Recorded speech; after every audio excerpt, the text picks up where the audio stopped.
Okay, so we've made the commitment to box up the MFI, keep it with the car, along with all the original air conditioning components. You know, for that purist that's going to own this car one day and spend all that money and make all this stuff work. Never going to happen. We're going with carburetors, but we have to get the rebuild kits, we have to get the linkages, we have to get the manifolds, we have to get the breathers. So we got a lot of stuff on order, guys. All right. So we're waiting on the kits, but we thought we'd dive into this today. And this is the squirrel cage fan, or the motor. And what was happening when we were smelling smoke when we turned the electrical sparkles on. This was the one area of concern, so we just unplugged it at the plug. You guys probably recognize this fan or fan motor. It's really not that hard to get out, but this is the reason. This nylon ring that was part of the squirrel cage fan in here, for whatever reason, guys, this thing had decided to make a rapid, unscheduled disassembly at some point in time or juncture. And I never seen this before. I've never worked on one of these, but that's what was keeping this from spinning. So that's why she was smoking. Be putting that back in. Really wasn't, just 2 bolts actually hold it in. You guys probably recognize this location. I think while we have it out, we're gonna do some cleaning. You know, maybe, I don't know, just get some, I don't know, general cleaner in there, get everything all cleaned out, the ducts and stuff, and maybe vacuum, air hose, put it all back together. Okay, so yeah, we did do the disassembly. We found that this piece of the squirrel cage fan was actually what was, it was pinching. It was keeping the fan from actually turning. So we've done some cleaning in here, and we want to get this thing back together, but you know, we're not the first person to ever try to get in here and fix this, okay? So what happened, half our clips, like this little wire clip, half our clips were broken, or I broke them taken off, but that's okay, never fear. What we're going to do is we're going to use 2 zip ties, and we're going to go around the ring here, all the way around 360 degrees. We're going to put 2 zip ties together, and we're going to clamp or pull these tight and squeeze. I'm sorry, I can't hold and film at the same time, but we don't want to glue this, and it looked like somebody actually thought about doing that at one time. And but we just want to keep pressure on the housing, this little snail housing, because we don't have clips on this side. We got 1 clip on this side, but what we can do is we can just go a zip tie all the way around the rim, and no one will ever know. And so I actually 50, it didn't take 2, it took 3 zip ties. So you just zip tie to the zip tie to the zip tie, and then you go around and you snug, snug, snug, and then you snip, snip, snip. And all we're trying to do is just give the housing the support it had. So we're going to squeeze, we're going to pull the zip ties, and this is going to act as our clamp. It just fits around the housing. That's how we're doing it.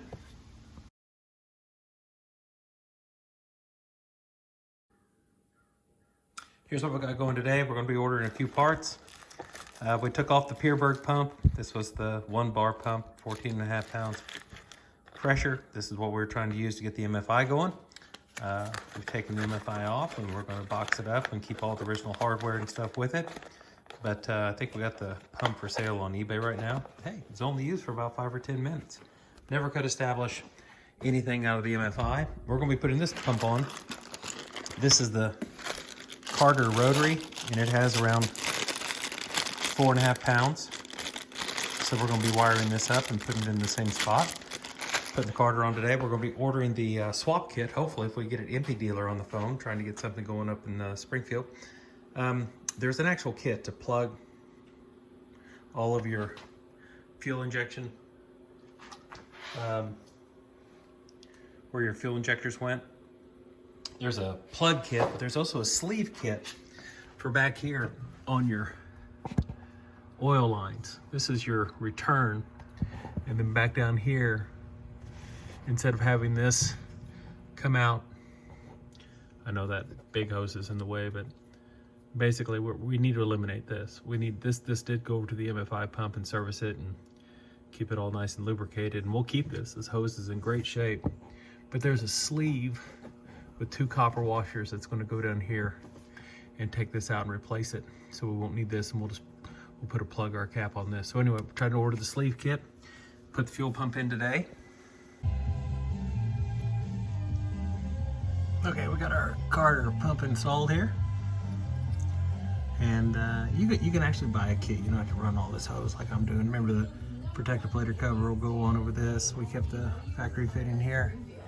And we put a little elbow, a little bend here for supply. And then on the return, we just went ahead and left this. I'll probably put a little cap on this. But on the return, it's in here somewhere. Anyway, we just, yeah, there it is. We just put a little bolt in it, capped it, and of course, once we, just like when we put the MFI on, we'll check all this for leaks. But yeah, just actually the rubber bushings for absorbing they're still pretty nice.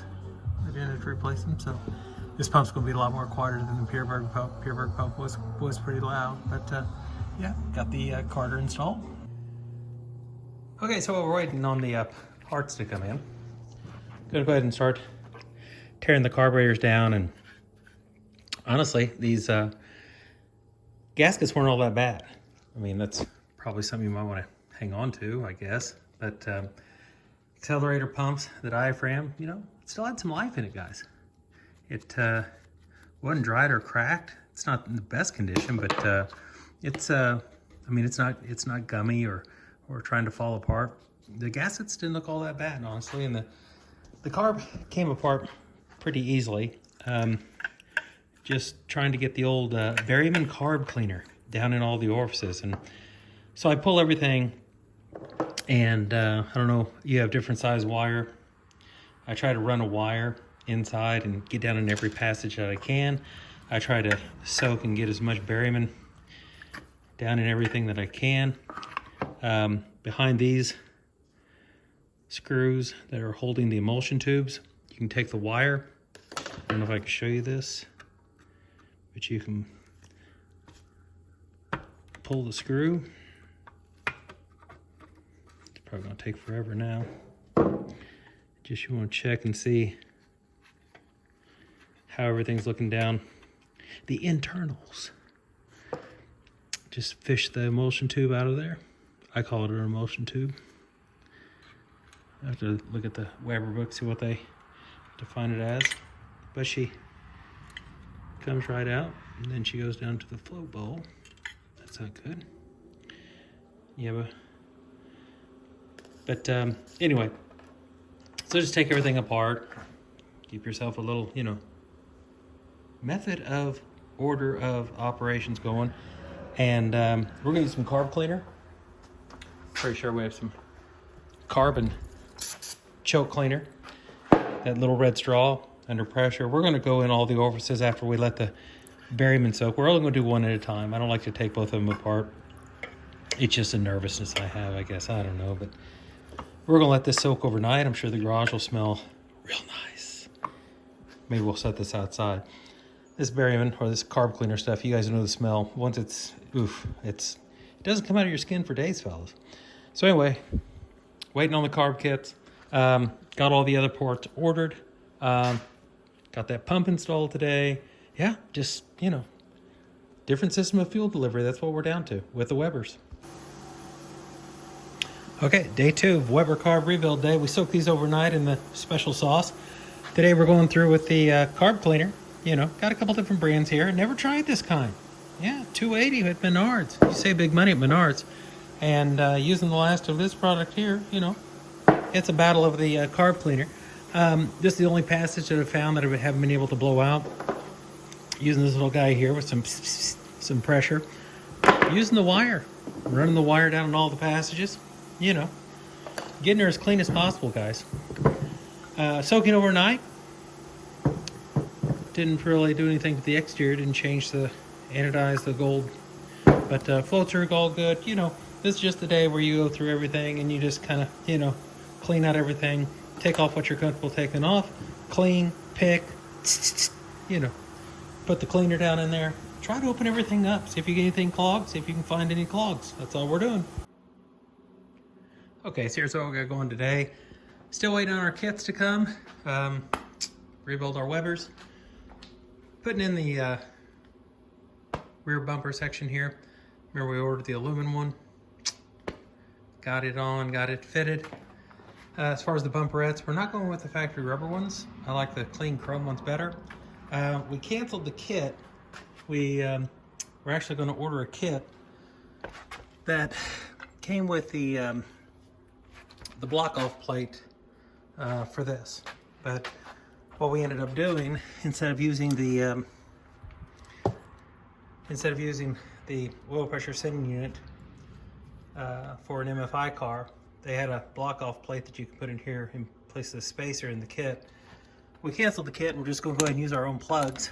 And the reason was, I actually had a, if I had a light, it'd be better, but I had a sending unit on another motor. So that won't be necessary. Hopefully that sending unit's good, but either way, even if that sending unit's not good, we can just use a non-MFI sending unit, maybe off of a 911T 2.2. And all we need to do is just find the plugs for our injectors. And we'll get that doesn't look very good. I'm not sure how much pressure is actually on that, but we'll put another hose clamp there. That's a return from the MFI pump right there. But yeah, so we're getting our bumperettes on and put her back together. Okay, working on the other carburetor right now. This one was in a lot worse shape. It had not had a kit put in it. The other one definitely looked like it had a new kit put in. This one had not. Just a lot dirtier inside. We're probably going to soak everything for a lot longer and work to get the passages. We got one emulsion tube screw holder, not one to come out, not one to cooperate yet, but we'll keep hitting it with the cleaner and the carb cleaner and stuff, but just trying to get all down in the orifices and do all the work we can, cleaning everything, getting everything before we hit it with the pressure and blow out everything. Just want to try to make all the passages open up. We'll try to run a wire, hit everything we can, and we had a delivery today. So it looks like we got our intake, possibly our linkages, and our breather from Pelican Parts. So there's some good news. Hey, yeah, so real quick, I've had cars with this on it before. I can't believe the weight and the thickness of the metal. This may end up weighing as much as the original MFI did. These are the rain hats and the K&N filters for the carbs. Another thing Pelican talked me into was something they claimed was in the manual, that you actually, when you're putting the intakes on, they recommend, I guess from the Porsche manual, they recommend going with 3 gaskets. So the first gasket's a normal conventional gasket, was the only gasket I saw when I took the MFI off.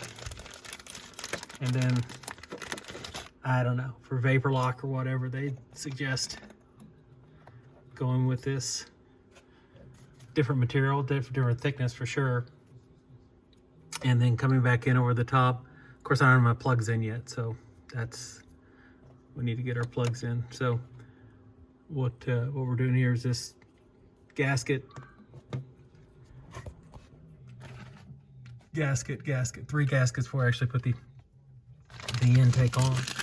So that's what they recommended doing. So we're going with the 3 gasket setup, just like that, before we put our intakes on. Overall, pretty happy with the quality of the kit. A lot of people buy this one off eBay. If I can pronounce that, I think the keyword here is old timer. But kit quality is really good. Just went and put all my gaskets in here. But as you can tell, these are pretty crackly, pretty far gone accelerator pumps. Yeah, didn't get my intake manifolds like I thought I was going to today, but we're ready to bolt up. I guess we can go ahead and put the linkages on and just wait for those intake manifolds. Also, we're waiting on the idle jets. They're also coming out of Europe. So, but I've got 1 velocity stack on order. It'll all be new and shiny, but those will show But yeah, got the carbs rebuilt, and it was quite a chore. You really can't hold your phone and do all the cleaning and soaking, and it's pretty nasty. So this is kind of post-clean, if you know what I mean. Okay, intakes are all on, all bolted down, all torqued good. First thing we're going to work with here is the bell crank. And on the diagram, they give you a couple different options of basically what's going to be coming through your firewall with your rod coming off the transmission. There's a bell crank similar to this one coming off your transmission that works from your pedal feed all the way through the tunnel. And so I guess you're going to pull this little retention clip on the end here. It came installed. You got to pull that off. Getting real nervous. I think I need to tape these holes up. Knowing my luck, ask me how I know. I'm going to drop something down one of those. But what we're going to start with is the install of the bell crank, and try to get us the movement that we want, and come through the firewall with the factory, the one that was basically doing the MFI linkage rod, and install this and get our movement and our adjustment just the way we want it. Okay, going pretty smooth. We've got from the pedal in the front, we're looking good. I'm going to suggest right now, before I go do anything else, I'm going to go ahead and put tape over these, or put a cloth or something, because the last thing I want is to, I know I've said that a couple times in this video, but yeah, so crossbar, just loosely installed, or the crossbar is going to eventually talk to the carburetors. And so the next shaft that we need to start getting is the one that connects from the bell crank to the crossbar. Going pretty smooth. Okay, we got our return springs in today, and we got our idle jets, and already got one installed. Gonna install 5 more, and we'll get these things mounted up on the manifolds. So I'm using these as they're a socket head M12 fine, and I had to cut some material off the top. I just these the top, the caps, they were just too tall. So I don't know, I cut about 1/8 off, and then I you know, using the Death Wheel 5000, and then I just you know, finished the edge like that, because I didn't want to come into any interference with the side of the intake manifold. But the intake manifolds, I don't know if you can see this or not on the side, they are cut out. They have a provision for the plugs. So there is like a an amount of material already taken out from factory.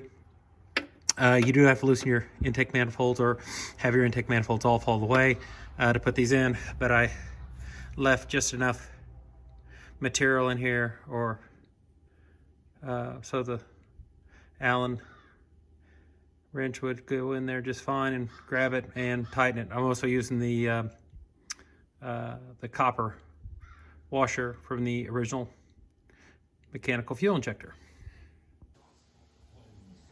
Okay, so here we are today. We're going to put a fuel pressure regulator on. Got to set it to 3.5 pounds of pressure. That Carter pump is, I don't know if it's over, but that's the first thing we're going to do.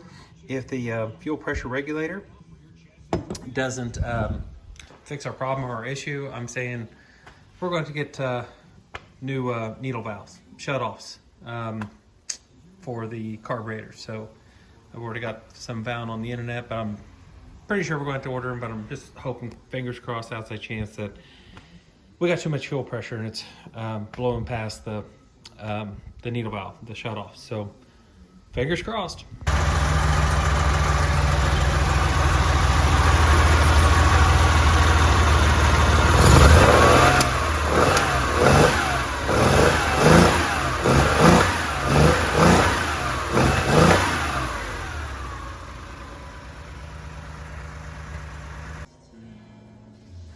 Okay, so we fired up. Everything's going real good. Just checking for any leaks, trying to find any issues on the carbs, wetness, gas, trying to make sure all of our fittings, all of our hose clamps, everything on the rebuilt carbs, we have no wetness, no gas anywhere, not smelling any. I do have this gauge. I remember doing this on the Webers on a couple different cars, last car being my 67 VW bus. All of these are pulling up around, I'm going to put it right here, bar 5, and I'm even going to pretend I can read that without glasses. But the red needles coming up here around 5, fluctuating a little bit between 5 and 7. So that balance is pretty good. I do not have an analyzer for what they're referring to or calling in the book, using an exhaust gas analyzer to see that your CO content is no more than 3.5 plus or minus a 0.5%. Don't have that. Don't even know what one of those looks like. Just going to try to get the idle even, smooth. We don't have any backfiring, that's good. So I think our timing is, our tack is not working, but we did have one wire that was still needing, I think this goes to the negative side of the coil, and maybe we'll end up having a tack. So yeah, that's where we're at. Okay, just a little update. It's really, really windy outside, and I hope you can hear the audio, but here's where we're at. We've been driving it a little bit. We do have some oil leaks. Apparently the gaskets, we have new gaskets on our valve covers. So both passenger side and driver side, I don't know, man, put a little silicone on those new valve cover gaskets. But on the driver's side, our shutoffs, we got a fuel pressure regulator, 3.5 pounds, 3.5 PSI. And we were having a problem blowing right past the needle valve, shutoff valve, whatever you want to call it, on a Weber. So after we get done driving the car, first off, just trying to set the Webers up and synchronize them and work out the idle and use the gauge and make sure they're all pulling the same CFM. Has not been possible because we got an issue going on over here. And what the issue is the float level's either off or it's the shutoffs. The shutoffs, both of them on this carburetor are bad, so we're going to put 2 new ones in, and we're going to set the float level while we're in there, and that's what we're waiting on. We haven't been driving the car. It's a lot of fun to drive. It's got good power. No complaints there. But yeah, we're just needing to dial these carburetors in and get them on the money, and can't do that until we get the issue here. When we shut the car off, there's a lot of gurgling. So it's one or two things. It's either the float level's wrong or the shutoffs on the driver's side carb are need to be replaced. Okay, back from a little vacation. Here's what we got going today. These cork gaskets that I actually got in an assortment of parts. I don't know who the vendor was or who the maker or manufacturer was, but we decided to, go with German. These are Euro. These aren't brand name Porsche. The lowers actually have that little fancy built-in bead of silicone on them. These are the top ones. We've already put the first one on. Plus they come with all new hardware. The nuts that have the nylon so they won't back out, but also more critical than that is the aluminum washers that I'm reading are very critical because they want to heat and expand at the same rate as the surface itself, and that's what we're doing here right now. We're doing our torquing sequence. We're going about 6.5 pounds, not quite 7. We're starting on the inside and working our way out in a crisscross applesauce pattern. And yeah, that's what we're doing today. We're replacing these. And one recommendation, I do know that these were leaking. The cork, the cheaper gaskets that I just got in a box of parts, I don't know. But after the car goes through a few heating cycles, we're gonna rig, torque every single one of these, top and bottom, because, I don't like oil leaks. I don't know about you guys, but air-cooled cars that leak oil, not a fan of it. So trying to fix a few little leaks.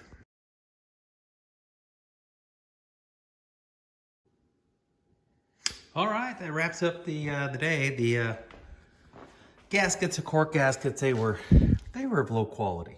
Yeah.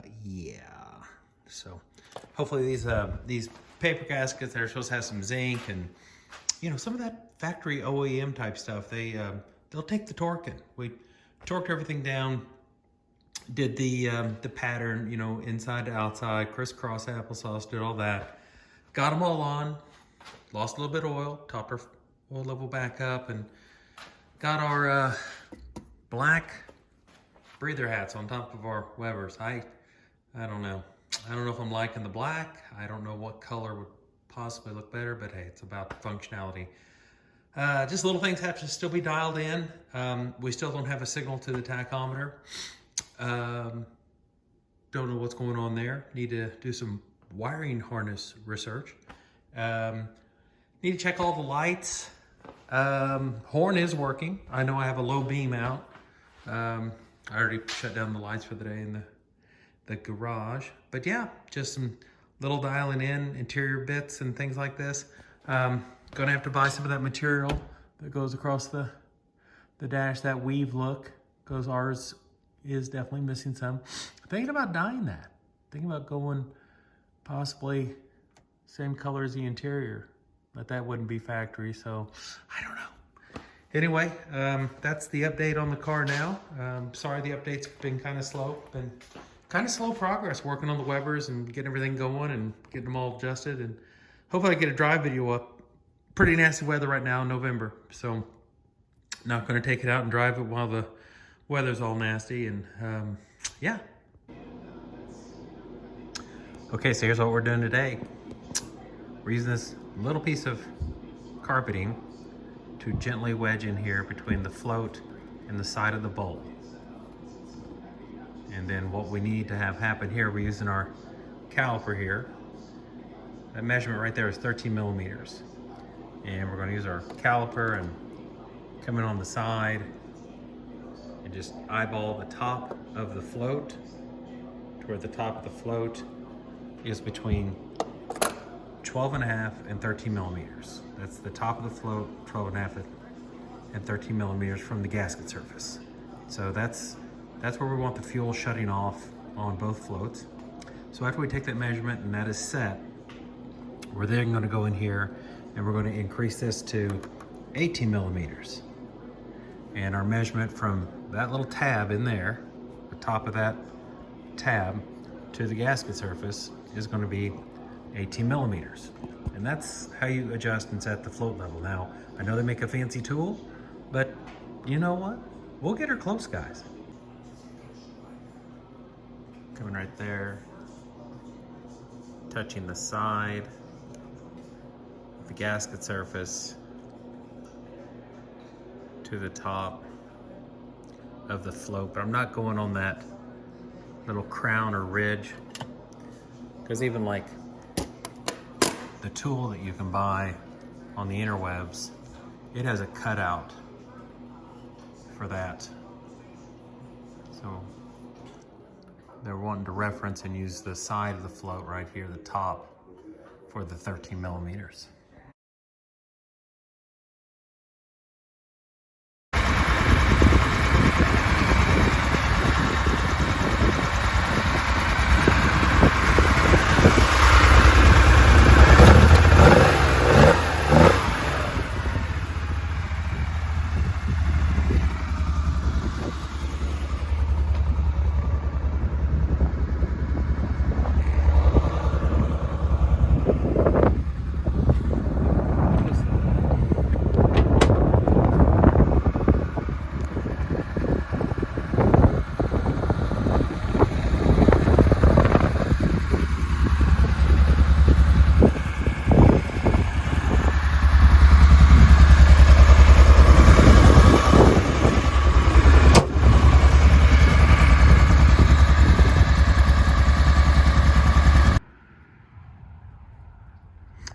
Okay, just getting this thing out. Been a long winter. Here we are. I know it's been a long time since I posted a video. 70 Porsche 911E. Just brought it out of a long nap. This thing's been in storage for decades. Didn't really do a full restoration, more of a roadstration, get it back on the road. Wanted to try and get the mechanical fuel injection working, but what we did, we had a set of Webers, and we rebuilt the Weber 40 IDAs. I tried the black hats. I didn't like it. That's the Alpine green for you fans that are Detroit diesel fans. That's real close to turquoise. But yeah, this is a original motor car, original tranny. Got the carbs rebuilt. Runs pretty good. Runs a lot better than the last 911 I owned, which I believe was a 71 911T Targa. We do have the original wheels for this car. These are 15s. We do have the 14s. 911Es came with 14s. Yeah, so we painted it back the original green, pretty rare green, oak leaf, or some people call it bush, but it is a true code 77 car. This is not a Stuttgart car. This is a Carman body car. Don't know what we're going to do with it. Might just keep it, have fun with it. Might sell it. I don't know. I don't know what these things are worth. I really don't. This car is just ready to be enjoyed. Either by me or, I don't know, maybe my kids will like it. I don't know. But yeah, we got other projects. We got other things we need to do. And this will be really, really good at burning some gasoline and having some fun on some weekends. And taking those little runs to the coffee place. But yeah, good power car. Starts, runs, drives. The no chokes on those Webers, so they are temperamental until they get a little bit warmed up. After they get warmed up, they run really well. It's a fun car to drive. Throw a kick in the pants. But tell me what you think about it. Should I sell it? What are, you know, I got contact information if you guys think it's something somebody might be interested in. I'll listen. I'll listen to offers. I'm not. I'll even post this thing for sale. But I don't know. I don't know what they're bringing. I really don't know what real money on these cars. Don't know what it is, guys, in this market. I wish I could price this car, but I'll just start listening to the offers. How's that? I'm going to listen to offers. Y'all have a good day.